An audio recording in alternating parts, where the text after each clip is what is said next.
તાજેતરમાં એક 53 વર્ષીય મહિલા જેમનું નામ હતું મહેશ્વરીબેન માંગલિકા, રાજકોટના રહેવાસી, ગઈકાલે રાત્રે ખાતા ખાતા સોપારીનો કટકો એમને ગળામાં ફસાઈ ગયો હતો.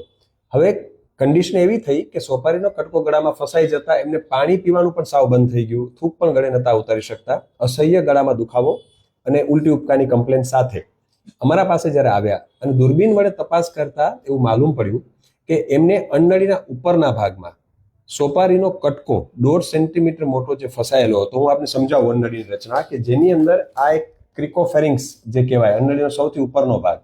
આપને પ્રશ્ન થશે કે નાના બાળકો ગળી જાય ત્યારે તો આવું બને, પરંતુ મોટા વયોવૃદ્ધમાં પણ આવી તકલીફ થઈ શકે, કારણ કે એમને અન્નળીનો ઉપરનો ભાગમાં સ્ટ્રક્ચર હતું અને હિમોગ્લોબિનની ઉણપ, જેમાં એનિમિયા કહેવાય, એને લીધે સ્ટ્રક્ચર ફોર્મેશન થઈ ગયું હતું અને મેડિકલ ટર્મિનોલોજીમાં એને પ્લમ્બર વિન્સન સિન્ડ્રોમ કહેવાય. આવા દર્દીઓમાં ખાસ કરીને આપ માર્ક કરો તો જ્યારે કોઈ પણ વસ્તુ ખાવા જાય, આવી કોઈ સોપારીનો કટકો છે, વટાણાનો દાણો છે, સિંગદાણો છે, કારણ કે અન્નળીનો ડાયામીટર ખૂબ જ નાનો હોય અને એમાં એ ફસાઈ જાય, ત્યારે આવી ગંભીર પરિસ્થિતિ ઉત્પન્ન થાય. હું આપને બતાવું કે જે આ 1.5 સેન્ટીમીટર મોટો સોપારીનો કટકો આ ધારદાર અન્નળીની દિવાલ સાથે ચોટેલો હતો.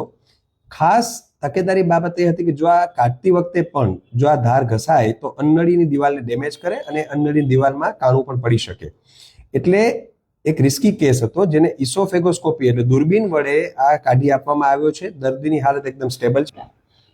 હું આપને બતાવું તો અન્નળીનો જે ઉપરનો ભાગ છે એમાં સોપારીનો કટકો ફસાયેલો હતો, અહીંયા એકદમ ધારદાર, અહીંયા દિવાલ સાથે અન્નળીની ચોટેલો હતો.